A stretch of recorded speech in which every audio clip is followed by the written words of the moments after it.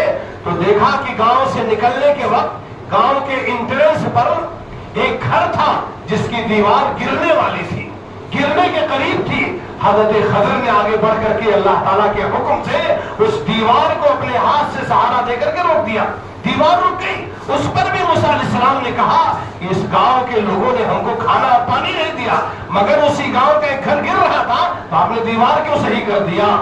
تو اس پر حضرت خضر نے بعد میں وضاحت پیش کرتے ہوئے کہا، جس کو قرآن نے نقل کیا، وَأَمَّا الْجِدَارُ فَكَانَ لِغُلَامَيْنِ يَتِيمَيْنِ فِي الْمَدِينَةِ وَكَانَ تَحْتَهُ كَنْزٌ لَهُمَا۔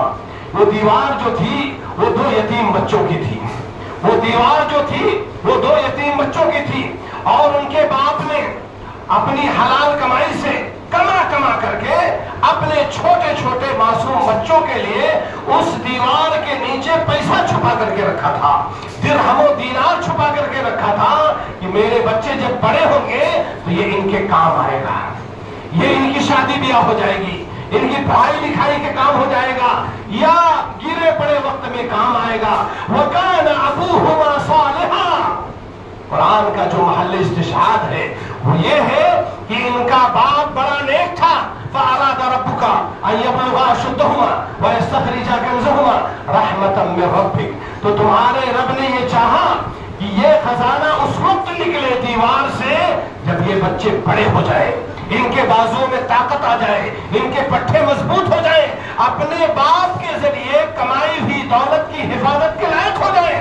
ورنہ موسیٰ یہ بتاؤ, یہ گاؤں کے لوگ جنہوں نے ہم جیسے آپ جیسے لوگوں کو 2 روٹی نہیں دیا, اگر یہ دیوار گر جاتی, یہ خزانہ باہر آ جاتا تو پورے گاؤں کے لوگ اس کو لوٹ لیتے. مگر ان کا باپ نیک تھا اور اپنی حلال کمائی سے اس نے یہ پیسہ چھپا کر کے رکھا تھا. تو اللہ تعالیٰ کا حکم ہوا کہ اس باپ کی نیکی کی وجہ سے یہ دیوار ابھی کھڑی رہے اور یہ اس وقت گرے جب یہ بچے بالغ ہو جائیں, عاقل ہو جائیں, ان کے ہاتھ و پیر میں طاقت آ جائے, اپنے باپ کے ذریعے کمائی ہوئی دولت کی حفاظت کے لائق ہو جائے. اور باپ جب نیک ہوتا ہے, بس مجھے بھی ٹینشن رہتا ہے, آپ لوگوں کو بھی ٹینشن رہتا ہوگا. چھوٹے چھوٹے بچے ہیں, کوئی 2 سال کا, کوئی 3 سال کا, کوئی 4 سال کا, اور ماشاءاللہ مولویوں کے بچے بھی بہت ہوتے ہیں. لوگ مذاق بھی کرتے ہیں, مولوی صاحب اتنے سارے بچے. سب کو ٹینشن ہوتا ہے. 3-4 سال کے بچے ہیں, اگر اس عمر میں مر گیا 45-46 کی عمر میں, تو میرے بچوں کا کیا ہوگا؟ مسجدوں کے دروازوں پر بھیک مانگیں گے. ہم نے تو کسی سے سوال نہیں کیا ہے. اچھے گھر خاندان کے میرے بچوں کا کیا ہوگا؟ ارے آپ تو جواب دے نہیں سکتے. آپ کے یہاں بیت المال کا کوئی سسٹم نہیں ہے, آپ کے یہاں چیریٹیبل کوئی ٹرسٹ نہیں ہے. ایک آدمی کروڑ پتی تھا, اچانک روڈ پر آ گیا, اس کے لیے کوئی بندوبست نہیں ہے. زندگی بھر بیچارے نے زکات دیا, اب وہ اس لائق ہو گیا ہے, اس کو کوئی پوچھنے والا نہیں. یہ سماج کی کمی ہے, محلہ کمیٹی کی کمی ہے, جمعیت جماعت کی کمی ہے, مسجدوں کی کمیٹی ہے. مگر اللہ تعالیٰ نے بہت اچھا جواب دیا. وَلْيَخْشَ الَّذِينَ لَوْ تَرَكُوا مِنْ خَلْفِهِمْ ذُرِّيَّةً ضِعَافًا خَافُوا عَلَيْهِمْ فَلْيَتَّقُوا اللَّهَ وَلْيَقُولُوا قَوْلًا سَدِيدًا. وہ لوگ جو اپنی زندگی میں ڈرتے ہیں کہ اگر میں مر گیا تو میرے چھوٹے چھوٹے معصوم اور کمزور بچوں کا کیا ہوگا, یہ کہاں جائیں گے, کس کے گھر جائیں گے, کہاں سے کمائے کھائیں گے.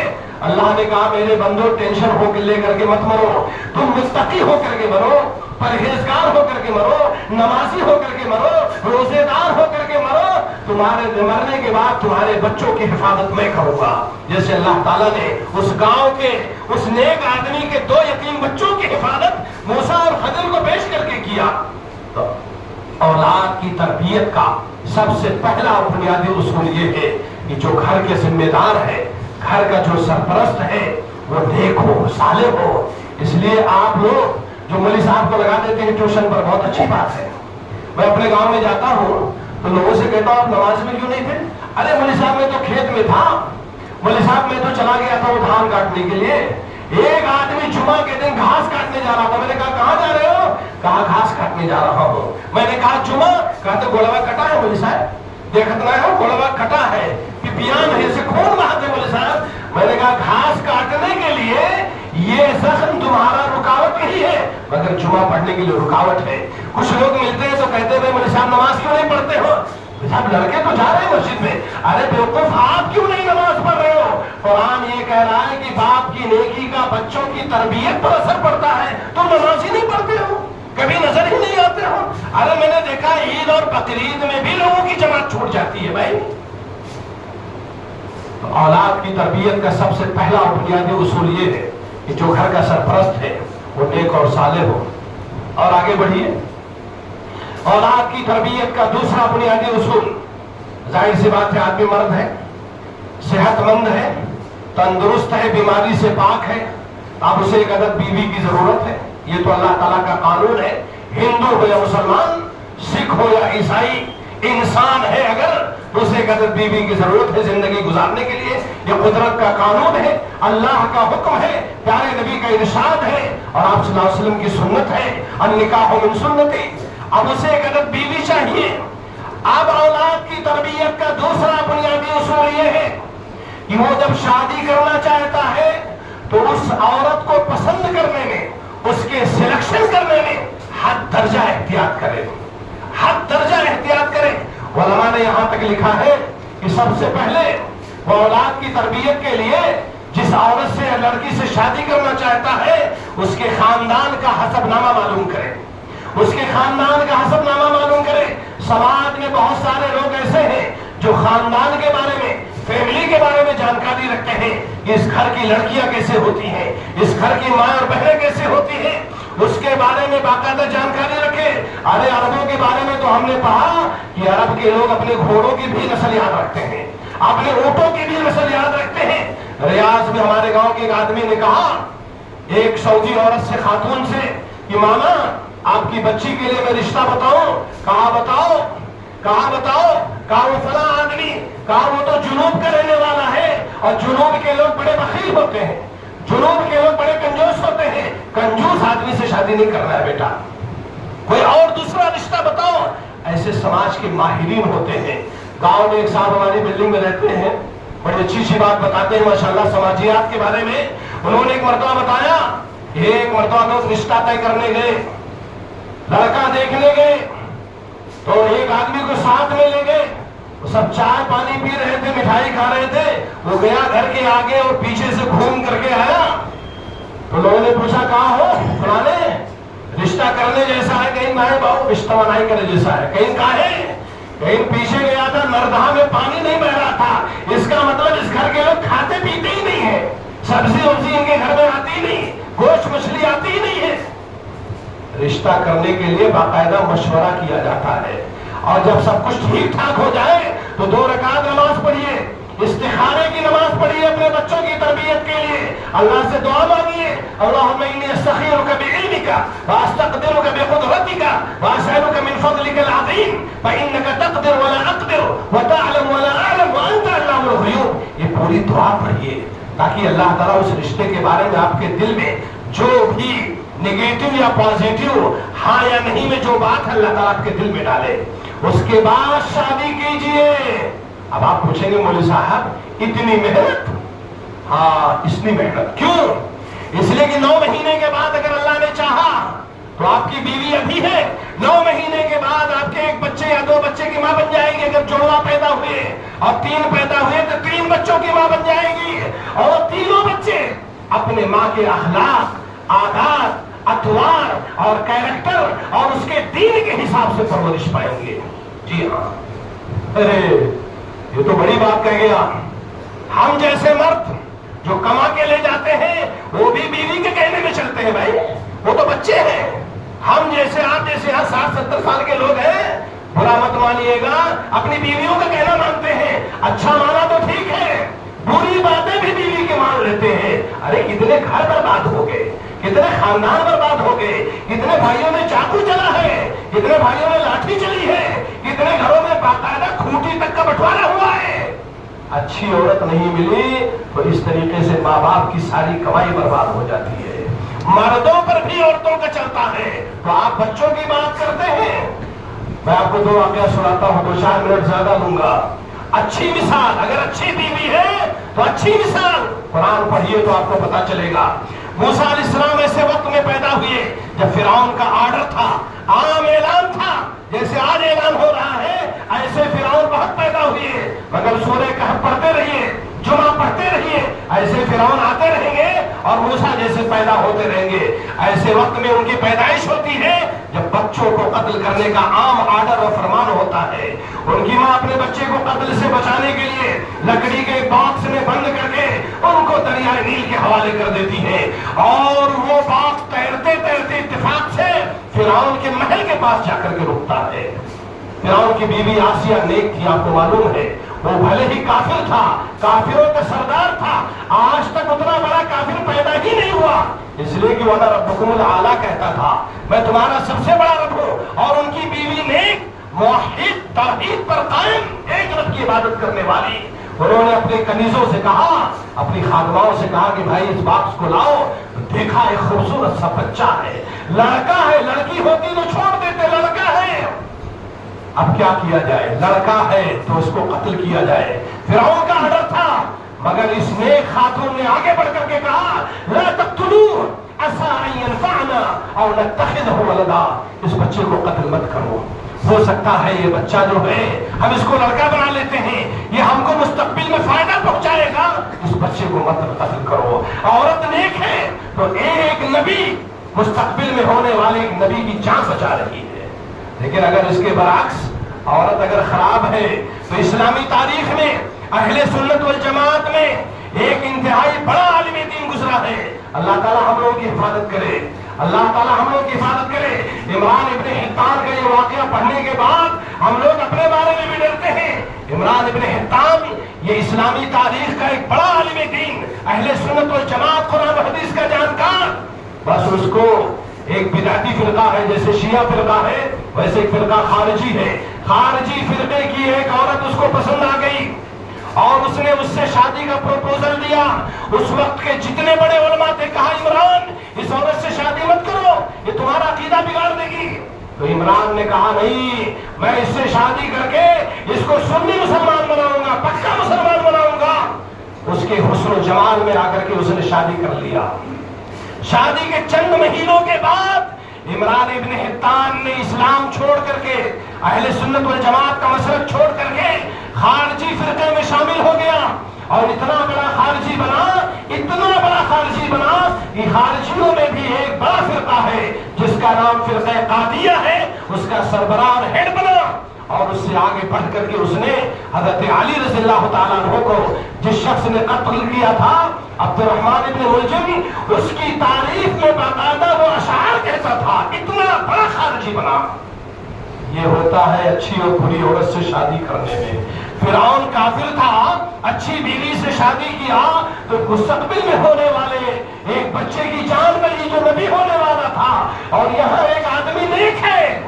تو آپ بات کر رہے ہو کہ مولوی صاحب بچوں کے لیے، اسی لیے شیخ البانی رحمہ اللہ سے کسی نے پوچھا یورپ اور امریکہ کے لوگ یہود و عیسائی ہیں اور اہل کتاب سے تو شادی کرنا جائز ہے، ان کے ہاتھ کا ذبیحہ حلال ہے، تو شیخ البانی نے کہا مگر یورپ اور امریکہ کی کوئی لڑکی شاید محفوظ نہیں، اس کا کیریکٹر محفوظ نہیں ہے، اس کا دین محفوظ نہیں ہے، اگر ایسی عورتوں سے آپ شادی کر لو گے تو آپ کے بچوں کا کیا ہوگا، آپ کے بچوں کا کیا ہوگا؟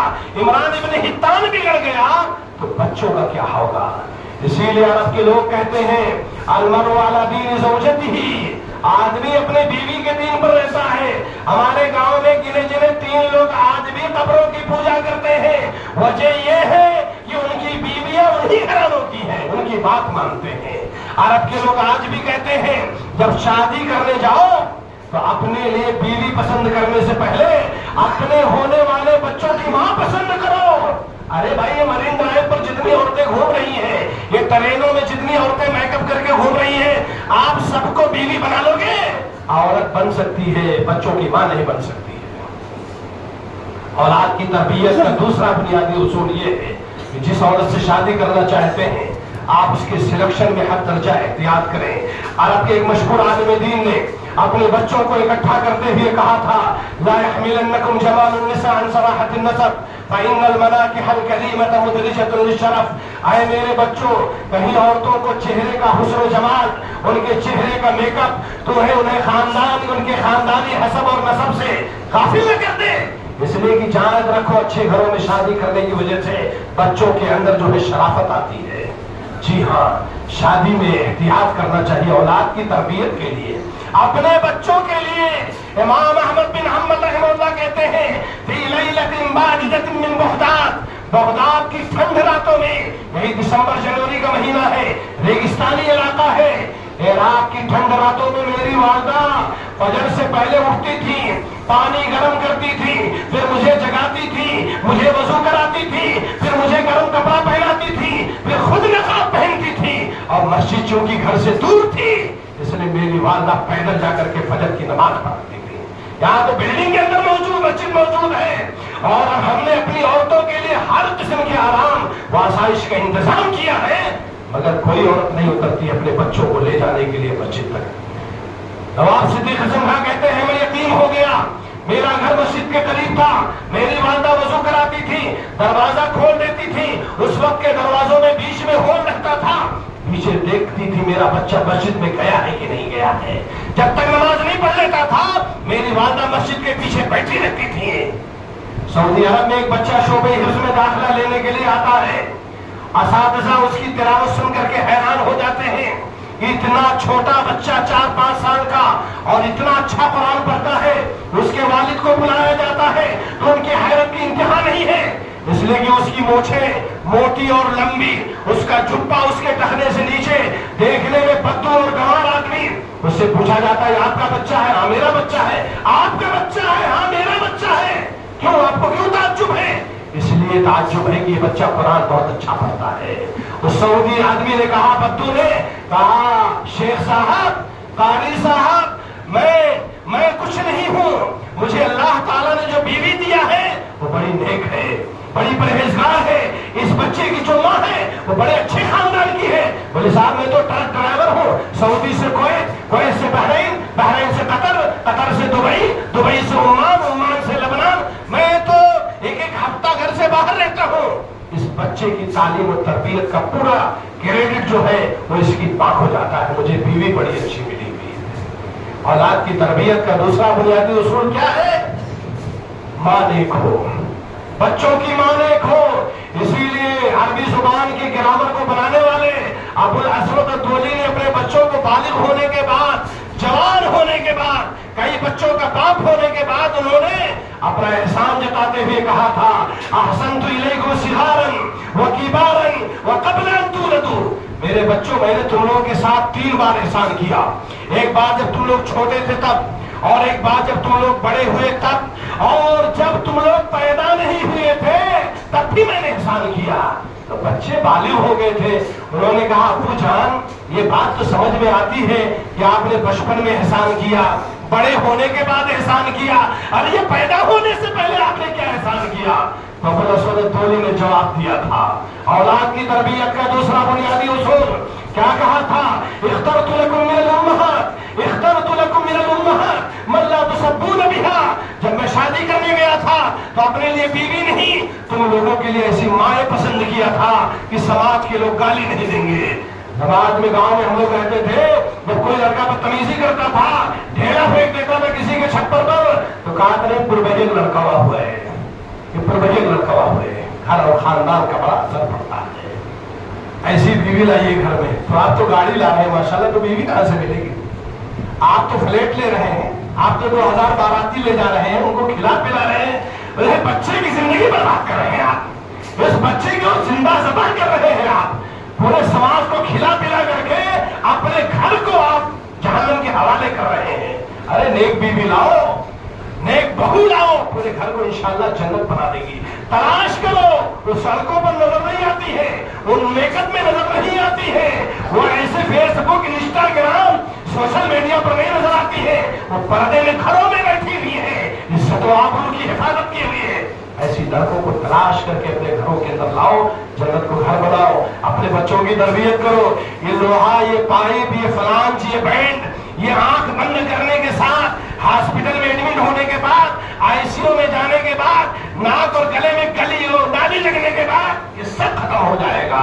بچے کی یہی نیک اولاد، یہی نیک بیوی۔ اللہ رب العالمین سے دعا ہے کہ اللہ تعالیٰ ہمیں اپنے بچوں کی تربیت پر توجہ دینے کی توفیق عطا فرمائے۔ اپنی اولاد کی، اور خاص طور پر آج کی اس پیریڈ میں اتنے فتنے ہیں، میں نیچے اترتا ہوں، مسجد کے سامنے جو گلی ہے، 14-15 سال کے لڑکے اور لڑکیاں ایک دوسرے کے ساتھ بوسو گران کرتے ہیں۔ آپ کی جرأت کیسے ہوتی ہے؟ آپ اپنے بیٹے یا بیٹی کو اکیلے چھوڑ دیتے ہیں۔ اتنا پرفتن دور ہے، اور اس میں سونے کی حفاظت تو ہو رہی ہے، پائپ اور فرانچ کے لیے CCTV کیمرہ اور واچ مین لگا ہوا ہے، لیکن ان بچوں کے لیے آپ نے کیا انتظام کیا ہے؟ اللہ رب العالمین سے دعا ہے کہ اللہ ہمارے بچوں کو نیک بنائے۔ اولاد کی تربیت کا تیسرا بنیادی اصول یہی ہے کہ ہر نماز میں بلا ناغہ کنٹینیو ہم لوگ اپنے بچوں کے لیے دعا مانگے۔ امام فضیل ابن عیاض کہتے ہیں، میرا ایک لڑکا نالائق نکل گیا، اس کی تربیت سے عاجز آ گیا، عاجز آ کر کے میں نے اللہ سے بد دعا کیا نہیں، ہاتھ اٹھا کر کے کہا، اللہ تعالیٰ اب اس کی تربیت سے میں عاجز آ چکا ہوں، اب تو ہی اس کو سدھار دے۔ اللہ تعالیٰ نے میری دعا قبول کی۔ اولاد کے حق میں ماں باپ کی دعائیں قبول ہوتی ہیں۔ اولاد کی تربیت کا تیسرا بنیادی اصول ہے، اس کے علاوہ 10 اصول ہے۔ اللہ تعالیٰ سے دعا ہے کہ اللہ ان کہی ہوئی باتوں کو جو قرآن و حدیث کی روشنی میں ہے حقائق پر مبنی ہے، ان پر ہمیں غور و فکر کرنے، ان پر ہمیں عمل کرنے کی توفیق عطا فرما۔